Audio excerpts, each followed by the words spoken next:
Hello, everyone. Welcome to this episode of GeneralHour. My name is Isaac. I'm going to be alone today. Um, and now we have a new thing. We have video. At least for me. Tyler, we'll have it soon. I don't know how soon is soon. Um, but just trying it out. It's not anything perfect. I'm just using a webcam. So that's really all that is. So this week, we're gonna start off with an interesting topic. But first, before we actually start off with that, so last week we talked about the D brand grip and how it's not for a lot of different phones. Every day I keep checking to see if the grip has been released for any other phones, and um like if I check right now, if I were to check right now and it was actually for sale for other phones, I'm gonna be so mad. No, it's still for the phones that I listed off last week. That's just really annoying. Um, but it's just really annoying. Um, so the first story we're gonna get into, I'm sure many of you have heard about it. It's this egg that it's a world record egg. I'm just gonna go right into the post. Oh my goodness. Oh, now I have another post. Oh my goodness. Um, but it's this egg that is trying to, or that did actually surpass the Kylie Jenner um, record, which was 18 million, and they surpassed by quite a bit. They're at uh, 49,521,671 likes. Um, like goodness gracious, and they've got 8.2 million followers. They're verified, of course, they're verified. That's just the funniest thing. I don't get why that's the thing, but it just is for some reason. I don't get it. I feel like Tyler would have a lot to say about that, but I just don't get it. Why there's this egg that has so many likes? Like why? There's so many other things that people could be doing or whatnot, but nope, it's just an egg that's gotten all these likes and stuff. Um, this world's crazy. Um, so last week we also talked about some Apple things and happenings and stuff. So this week, I saw this article that was about the new iPhones, the iPhone 11. Um, and just looking at some renders here, it looks crazy. It looks like an all-screen design. It's got two like punches in it, like the new Samsung phones are saying they're having like the whole punch display. I don't know. It's weird, but it's got two punches in the display, one for for the camera and one for probably like the Face ID sensors. And then it's on the back, it's got like three cameras in a row, which I think is odd. Two cameras was weird, but three, it just looks really weird. And then it's got the flash off to the right. Now that's just a render. That's not final design, but it's more square like the new iPads are. The new iPad Pros. At least in this render, I'm sure that's what they're probably gonna do. I really wouldn't be surprised. But it's more square like the iPhone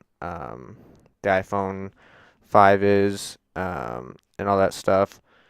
Um, so I'm interested to see what the iPhone 11 is going to be like, um, because I hope that they get a lot of likes and stuff, or likes. I'm really tired, but I hope they get a lot of sales on it because I really want to see Apple actually do good this coming year in February or September, I mean. I think what they need to do is they need to not release phones every year because it's really hard to think of new designs when you're releasing something every single year. Like, there's no way to get around the same design if you're releasing something every single year. If you release it every other year or every 2 years, I think that's a better marketing thing because that gives you more time to think of innovation and stuff like that. And I feel like if you do it at least every other year, you could probably top the name brands because you've had more time to do research than just 1 year.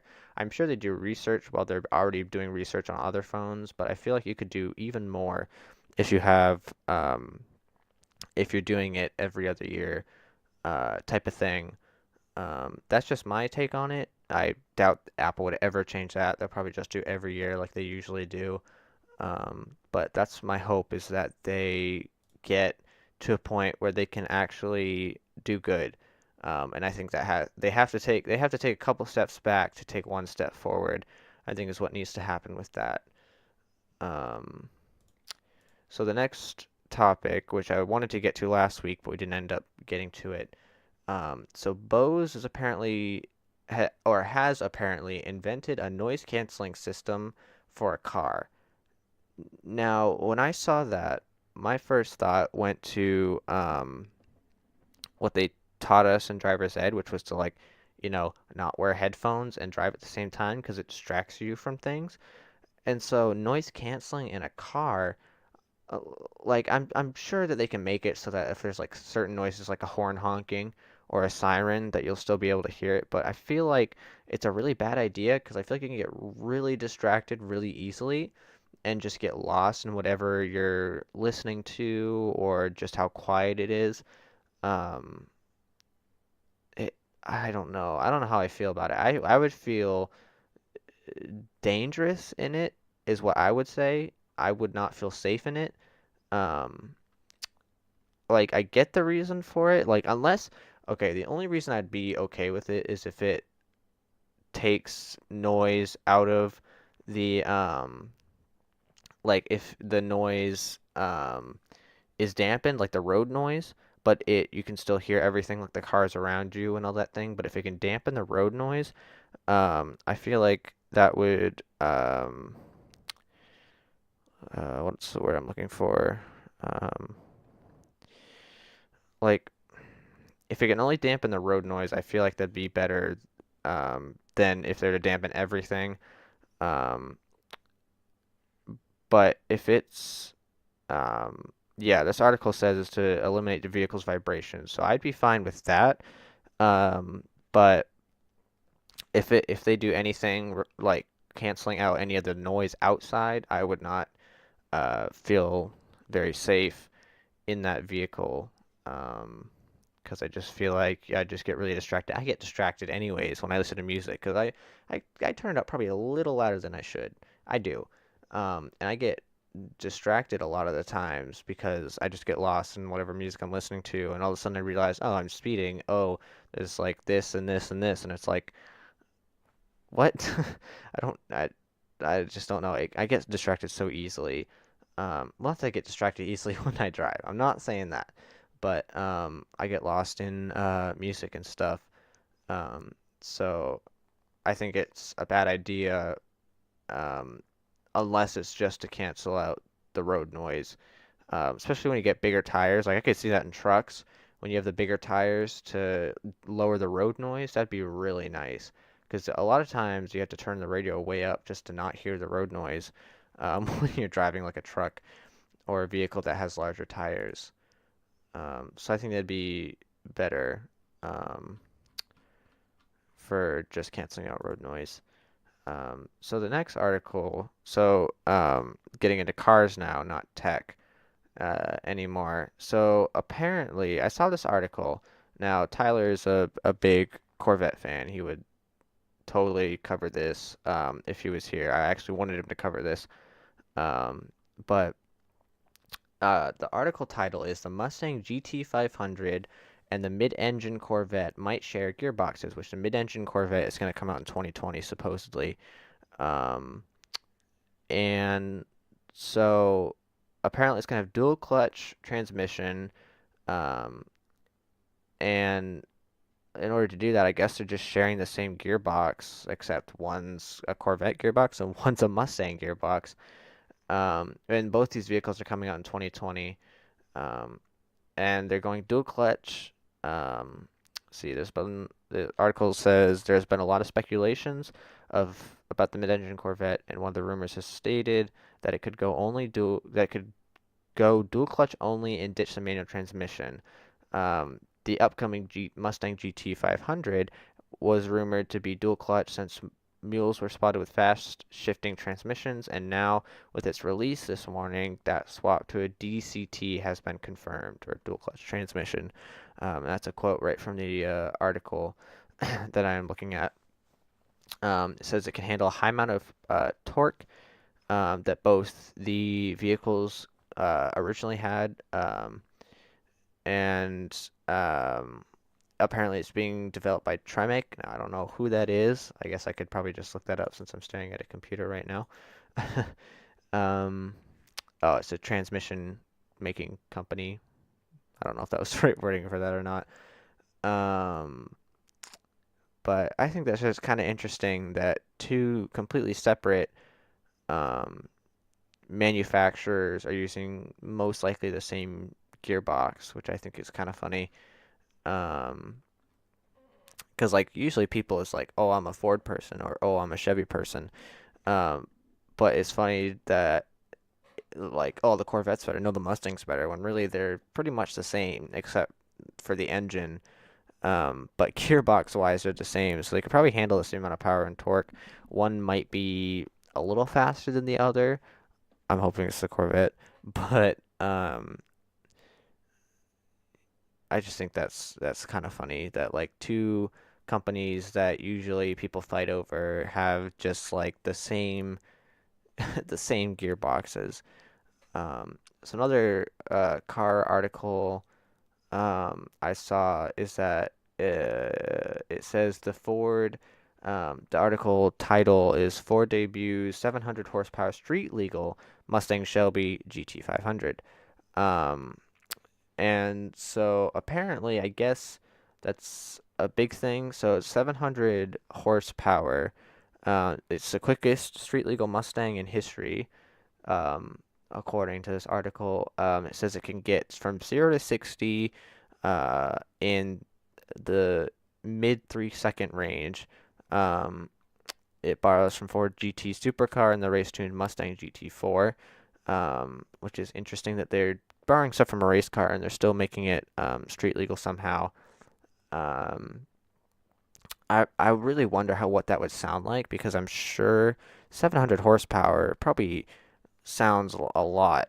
Like sounds like a lot. Probably gonna have to do a lot of muffler work. But then if people just straight pipe it, it's like gonna be so much noise. I bet, which is kind of funny. Um, that there'd be so much noise if people were to straight pipe it. Um, Gosh, I could just imagine rolling down the road and you just can't hear anything until that car goes like another mile down the road. You probably hear that car from a mile away, um, if you really listen for it. Um,